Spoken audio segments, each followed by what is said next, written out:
and welcome to Between the Bells Murfreesboro. I'm Lisa Trail, and today my guest is Miss Maria Johnson. Dr. Maria Johnson. So glad to have you today. Thank you. Good morning. Good morning. So as we go through this, I want to talk to you a little bit because your journey to Murfreesboro has been pretty significant. It has. So you came here from Kentucky. Yes. And then you came as principal. Assistant principal. Sorry, you said Scales. assistant principal at Scales. Went on to be principal at Scales. I actually was an interim principal when we opened Overall Creek for half a year. That's and right. And then I took over as principal at Scales. I forgot that because Mr. Barch went, half a year in there. Half a year. That is right. I totally forgot that. So, and now you are over our HR and all things recruitment, everything trying to get the right people in the right spots for Murfreesboro City Schools. Yeah, I actually have two roles now, Director of Human Resources, and a lot of people don't realize also Director of Educator Effectiveness. Yeah. Mm-hmm. So, and again, making sure the right people are in the right spots, they have their time to shine, right? Yes, exactly. So when you think about your job, what is something that people really don't know about what you're doing behind the scenes? Yeah. So I think for the role of Human Resource Director, they don't realize the retention piece behind the scenes. The stay interviews, just building the relationships with teachers to make sure they have everything that they need, as well as administrators. So I think for that, Human Resources, that would be that part. For the Director of Educator Effectiveness, it would be the work that we do with the colleges and universities for the education preparation programs and all the practicum and student teaching placements that come through our office. Well, speaking of that, last month we just signed our first MTeach. Is that right? So our Tennessee, you talking about the Tennessee Initiative Teach Back? Yes, sorry, yes, from MTSU. Yes. We have lots of acronyms. We do. So let's talk about that because that's exciting. So Very exciting. It's a project we started with MTSU several years ago. Yes. And talk about that just a little bit. So students, they go to MTSU, and it's a scholarship through the state. It's called Tennessee Teach Back Initiative, and the students actually get to pick which district they would like to partner with. And so we have 12 students through MTSU through this initiative. And so this is our first graduate that comes up in May. So they go through MTSU. We bring them along for like our tour of schools and the events that we have. We place them in our schools for their practicum placements. And then upon graduation, they have a position with Murfreesboro City Schools. I love that. I was so excited to see her, and she's excited to join us. So she'll be joining us next school year. Yes, she'll be joining us in the fall of 2026. But right now we have 11 other students. Some are freshmen, sophomores, juniors. So it's really exciting. It's a great collaboration that just a lot of people don't know about. I have to give Dr. McPhee a lot of applause for that because I think he was one of the real big leaders in that, and I think you'll probably see it across the state and other universities as well. Yeah, it actually likes to give the students opportunity to be in our district, Right. to be submerged in our schools their entire time they're at MTSU, and then when they come out, they know our culture, they know our expectations, and we know them. Yeah, absolutely. We have a lot of our teachers are soon-to-be teachers that actually start in our ESP program. Again, another way Yes. to really get into our system, know what's going on. I call it the pipeline. Yeah, the pipeline, which is really nice, and that's a big source for you Yes. as well, right? So what do you think is one of those surprises about our district that maybe people that you're either excited about or people just don't know about? Yeah. We always say that we want to make sure that every student, every teacher feels known, safe, challenged, and empowered. And I really feel like, Lisa, that's something that we really strive to do daily. I say we're a smaller district, but we're really not. We feel We're like just surrounded by the giants. Exactly. But I think we're small enough that we know our employees. We know teachers by names. They know our phone numbers. They can contact us. We really do try to work to help them meet their goals. Yeah. I also think we're really innovative here at Murfreesboro City Schools. We do a lot of firsts. Yes, we do. Like STEM designations. There's so many things that we do. But again, we always remember and go back to students being the center of our core. I think it helps that we are so focused on the elementary education that we don't kind of get into the weeds with other things. We are an elementary district, and we're really focused on those children. Yeah, and we really realize that we are building the educational foundation for children. Right. And when they leave us and go into middle school, they're either going to have a strong foundation and be ready, or they don't. And so we understand that, and we really work to build the capacity of our teachers and their knowledge in our curriculum so that our students can be prepared. So changing gears, if Yes. you weren't doing what you're doing now and you can't go back to teaching, Okay. what would you do? Oh, Lisa, I would be an event coordinator on a Caribbean resort somewhere. Oh my goodness, I did not expect that. An event coordinator on At a a Caribbean resort. like Julie on the Love Boat. Oh, that takes me back. I love that. Maybe we should switch jobs. You know, just the blue waters, Yeah. the tides, the sand all day. Yeah. Okay. Well, let's go to some quick questions. More about your personality and your personal aspects versus just all school stuff. Go-to coffee order. Okay. Okay. What is it? Starbucks, a flat white. A what? It's called a flat white. Okay. Has a lot of cream. A lot of in cream, it. I'm a lot assuming. Of cream Okay. In it. Mhm. All right. I'm real simple with my coffee. Yeah. I just like cream and sugar. Me too. Well, I don't like sugar. But Well, I've anyway. switched to monk fruit. It's much healthier for you. Okay. Well, all right then. So, favorite school event? Yes, it is our MCS, our choir event where Yes. several of our schools come together. It's just an evening of just music and joy and smiles. It's just a beautiful occasion. And those kids do so good. They do. And our do. music teachers and our band teachers. Oh, They work amazing. so hard for that. They do. And to bring them all together is just phenomenal. Also one of my favorites. I love watching, and the honor band as well. So, you're a huge Titans fan, Yes. right? Yes. So, if you have a choice, I'm going to tailgate or couchgate. Tailgate. Okay. I love to tailgate. It's better when you're winning, but Yeah, it's going to come back around. I give you kudos because you've been tailgating through lots of losing seasons. You know, a true diehard fan, you take the good and the bad. You do. You've taken the ice, you've taken the rain, so good for you. It's fine. If you had to pick one song to describe yourself, what would you choose? Describe myself. Well, describe your day, not yourself, but like your day. I think What a Wonderful World by Louis Armstrong, because, you know, no matter what happens in the day, we're just blessed to have the day. You look at the birds, you look at the sky, and just remember that we're alive and we're here and that we're working with children daily. Well, that's very sweet. Yeah. Very, very I try to sweet. look at the positive in Yeah, everything. yeah. And people that know me understand that. And I think that I already know this one, but mountains or beach? Beach. Because you're going to be an event coordinator one day. It's our retirement plan. Okay. Hope your husband's going with you. I think he would go. So, a couple of numbers just so we know. How many staff members do we have in Murfreesboro City Schools? Yeah, we have approximately 1,900 employees, around 2,000, I'll say.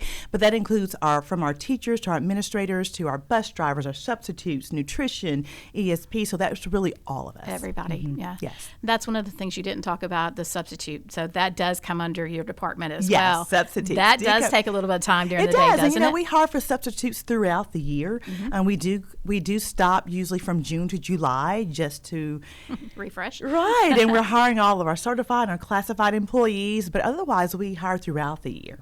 And when we Okay. talked about the pipeline to Yeah. ESP, is also through substitutes. So we get a lot of our students that are at the university that come for substitute positions, and it gives them the opportunity to be in multiple schools, multiple classrooms, and grade levels. You probably didn't know, but I was a substitute when I was in college. Are you? That's the reason I'm not a teacher now. It also tells you what you're not supposed to do in life. We have evolved since then.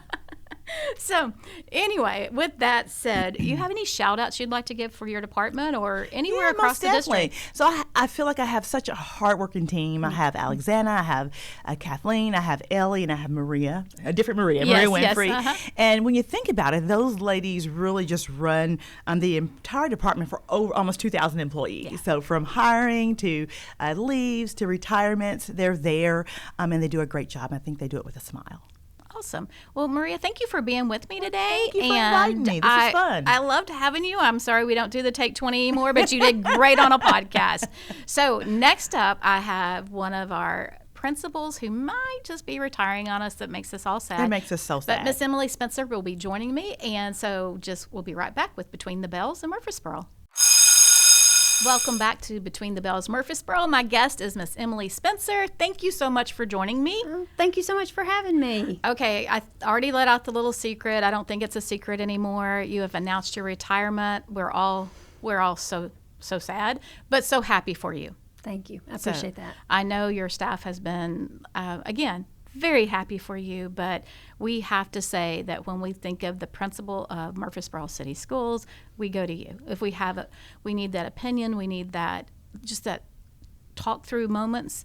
You're it. So we're going to miss you. Wow, you are starting this off with. I know. Sorry, I didn't. Goodness gracious. It's definitely surreal to be Yeah. retiring. Been a principal for 20 years. So so much of who I am and my identity is wrapped up into being a principal. And goodness, it's been quite a ride. It has been a ride. So you came from Metro Yes, ma'am. to Murfreesboro as a principal, and you've been at Erma Siegel the whole time. I have been at Erma Siegel for 16 years. Wow. So if my memory serves, that means that Erma Siegel has only had 2 principals? That is correct. The principal for me was Barbara Tuckson. Yes. And so she left it in great shape. She opened it and really set the foundation for what kind of school it was going to be. Yeah, and Erma Siegel has y'all have just done so many firsts, and you continue to get all the just the recognition for what you're doing. You're at Tennessee STEAM School. You get level 5s on a regular basis. Your reward schools on a regular basis. It's just not unusual at all to see Erma Siegel at the top, and which is really nice and says a whole lot for you and for Miss Tuckson and for your entire team. I mean, I'm certain that there's some teachers there that were there when you came, right? Actually, there are only 5 staff members that are still there. Wow. From when I came. So that's been really cool. Yeah. Just to have that that go-to of, Right. Where's the history? Right. What are the things that are just foundational, and we need to make sure that we respect those and Right. value those. And then also, what do we need to do? Yeah. I mean, let's shake it up. Let's change it. Let's make sure that we're staying current. And that we're just continuing to be an elementary school. Just really value a traditional elementary school where kids know that they belong, and every kiddo has a space. Yeah, Every kiddo. And that community feel for it. Yes. And I have to tell you, when I told Dr. Duke that you were joining me, he was like, hey, make sure she doesn't wear a hat. And it was a joke because all year, every time I come out to your school to do some kind of a award ceremony, we brought you grants, and you were dressed as a minion. Yes, I was a minion. And then we great. announced that you were principal of the year, and you come out with some kind of trucker hat on because it was hat day. I did. And so Yes. I think that sets the tone. When you see your principal dressed as a minion, you know it's okay to have fun. We're going to have a great school year because my principal's in it with me. Absolutely. I mean, and how can you not celebrate when you're surrounded by children all day, right? Oh, right. And then, just going back to how great Erma Siegel is, it is definitely a team effort. It takes all of us. I am just blessed to get to work with each and every one of the staff members that are there. It is not me. Yeah. It is the team that is behind me and beside me. Yeah. We walk together. And I appreciate you saying that, but in the end, there is a leader, and you set the tone. And you've been very fortunate to have some really great assistant principals. Yes. Again, your leadership team is amazing, and when I walk through the halls of Erma Siegel, I just love it. Just love it because the kids are not always at a level 0. They're enjoying themselves, and that's always good. And certainly the teachers are not always at a level 0 because they are enjoying themselves too. That is right. Which is really, really nice. So, and we're talking about what makes your community different. Is there anything else that what if you said, okay, what makes Siegel Siegel? When you interview your replacement, it won't be a replacement, but the next principal, what do you plan to say? This is what makes Erma Siegel Erma Siegel. There is not one thing that makes Erma Siegel Erma Siegel. There are 100 little things that make Erma Siegel what it is. Kind of like a puzzle. Yeah. And all the pieces have to clip together to make it just the amazing place that it is. We are, like you mentioned, we are a STEM designated school. We are a high achieving school. We are so lucky to be sitting in the community that we are. We have tremendous parent involvement, and not just involvement, but support, Lisa. They come in and they want us to win.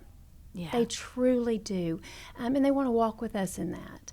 So, we have a modern band, electric so guitars. Uh-huh. We have a phenomenal choir. We have robotics. We have invention convention, where every year our kids get invited to nationals. Our robotics one team is going to the state. just it's so many small things that make us who we are, even down to the parents that come in for lunch with their children, because not just the kiddo that their personal kiddo they're eating lunch with, but the whole table is benefiting from having a mom or a dad or a grandmother sitting there enjoying lunch with them. So once again, it's just it's all the little things that clip together. And so who comes in behind me, I think that's what will be important to me, is to hear them really reference that it's lots of small things that make a school what it is, not the fact that perhaps we're a STEM designated school, but it's all the other things, best buddies, our house system, the games that we play, the competitions, all of those things. I definitely look forward to a year from now and talking to the next principal to say, what surprised you? Because I think it's going to be those little things that surprises the next principal, because those things happen inside the school. The staff knows about it, the children are part of it, the parents are part of it, but it's your community. So outside of that community, not everyone knows. So thanks for sharing that, because it is so fun. I mean, I get invited to Siegel a lot just because y'all are always having fun. Yes. And you're always recognizing those children. Like Invention Convention is definitely something where we do it somewhere else. It's usually at MTSU. That's correct. But then you bring it back the next day and say, okay, now let's show all of our staff and our students. So that it's not just the fifth grade performing for someone else. It is them showing what they've made for their own, so for the young ones to come up with. Absolutely. And I think that's important. But I think you guys were probably one of the first schools to ever send anyone to nationals. We were. Okay, that's what I was thinking. Yeah, That was we sure were. 10 years ago, I guess. Yes, right at 10 years ago. And the project the invention was something that they created because of other students in our building. And so that's another piece that just makes Erma Siegel really special. We have just incredibly empathetic children. We have so many kids, amazing kids with all kinds of needs. And for peers to just see each other and think, what can I do? What can I create to make your life better? But not only to make your life better, but to make you walk beside me. Right. And it was a swing. What it was is they created a vest so that a student that had a difficult time with balance, that was in a walking kind of chair, so that they could swing right beside them. And so, they didn't want them just to have a swing for students with unique needs. They wanted them to swing beside them in the same kind of swing. And that's, you can't teach that. No, that is definitely something that just comes with being, that empathy of it all. Yes. So that is so cool. I forget that swing. I can see it in my mind. I can even see the kids because they were so proud of themselves. Yes. So if we look at you from a personal standpoint, and before I move over there, I want to say Erma Siegel also is our deaf school. That is correct. And I think that's one of those things, again, unless you have a child with that need, you may not know that. So you do serve that. Yes, we have the district's deaf ed program. Yeah. Yes, we do. And it's really cool. And it's really cool to see everybody embrace that again. Again, the empathy from the other students as well. Yes, and the learning that happens for the whole school. We have an interpreter, and so our kindergarten class last year, they learned how to sign several songs. The majority of our kids learn a lot of basic communication signs so that we can make sure that every child is greeted in the hall and that every child knows that they're valued and they have a space in our place. That's awesome. So on a personal note, if you had to say who really influenced you to be the person you are today, like in the education role, who was that person that stands out to you? Goodness, Lisa, I had so many amazing teachers. I can just look up in my mind and see them. But I'm going to have to say my elementary school principal was just dynamite. Her name was Evelyn Hyde. I think she was a principal until she was almost in her 80s. Oh, wow. She had polio as a child, and so she walked with crutches, but nothing stopped her. She went 90 miles an hour, and she just saw something different in me. A lot of people don't know, but I had a severe speech impediment as a child. And so different than it is nowadays back then. Yeah. And so, I was pulled during regular class time to go and receive services to support me in improving. And she just saw that was not who I was. And by the time I was in the 4th grade, I did the announcements. Oh, wow. I did the announcements, and it was a box, literally bigger than this. And it had something very similar to this, and you touched the top and spoke into it, clicked a bunch of buttons. And so it was the old school microphone is what you're describing. Oh, absolutely, yes. And she saw that in me. And she saw you had a lot to say. She did. And she saw beyond that I was hard to understand. Right.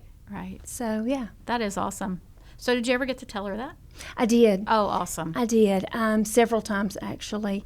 And then not probably 15 years ago, there was a library that was created in her name, and I got to go when they opened that and speak. Oh, wow. And where were you? At Haywood Elementary in Metro Nashville. All right. Yes. That is awesome. Yes. So we're going to do a really quick fire so we don't go over time here. So favorite drink? Oh, goodness. Diet Cherry Limeade. Interesting. Favorite school lunch? The salads. Farm to school. Yes. Again, another thing is happening here that not everyone sees. So yes. They're growing those in your backyard. Yes, they are. And students help. And, oh, my gosh, I'm sure everyone thinks they have the best farmer, but I truly believe that we do. Farmer Joanna is just phenomenal. She is. Yes, really. She is. Yes. Yeah. So if there is a lot of stress here, you're not talking about the stress of being a principal because you're literally running your own little state. Yes. What's your go-to stress reliever? Kindergarten. Oh. Yes, definitely. Just to go sit on the rug with kindergarten students, the perspectives that they have on life, woo! It just brings you back to what's really important. Yeah. Will also humble you very quickly. And so I think when we're all stressed out, that's something that we all can use and just realize, hey, first world problems, right? Yeah, go to kindergarten. That's right. Okay. If your school had a talent show, what would your talent be? Oh, I'd definitely be a stagehand. Oh, okay. Yes. All right, just making sure it's all set up right. Absolutely, making sure it's running smoothly, making sure that I'm there to support anybody that needs it, but also to cheer them along so they can get out there and showcase their talent. That's very interesting. Any shout-outs you'd like to give today? We had our STEM redesignation walk yesterday. Oh, did you? Went fabulous. We'll all cross our fingers until April. Feel pretty confident about it. And I tell you why. My STEM team, just phenomenal. They led the charge this year. So watching the two teachers that led that, which is Joe Bachman and Devontae Kelly, did a fabulous job leading that committee. And then the students, the ambassadors that walked around the redesignation team, to hear their words of STEM and how it translates to them, the student. You know, we all think what we're planning, what we're doing, what we think it's going to do for kids, and then to really hear what it is doing for kids is such a gift. Oh, that's such a awesome. gift. Now, Joe and Devontae are what? I can't remember grade levels. Yes, Joe teaches second, and Devontae teaches third. Okay, I thought they were the younger ones. So yes, and they have a whole team behind them, but they are the leaders of that team. That is awesome. Yes, and again, I think that the STEM designation, the STEAM designations that we receive, you're right. When you hear the children talking about them, it's amazing. Yes. They know what we're talking about. Absolutely. You know, we always just try to remember, you know, my motto is that my oldest client is 11. And I know you've heard me say that before, but I really just, that's the truth. You know, my oldest client is 11. And so if you just keep that at the front of what you're doing, kids are always going to come first. Well, we appreciate you and all that you've done over the last many years here. Yeah. And thank you for coming on the show today. Absolutely. I appreciate it so very much. I told you I feel like I have royalty on. So anyway, that's it for you. Did great. Hey, thanks. This was my first podcast. Well, hopefully we'll get thousands of listeners for you. I mean, yes. Well, thanks for listening to Yes. Between the Bells, Murfreesboro. You can find us on your podcast stations, whichever one you prefer. And for that, we'll see you next time.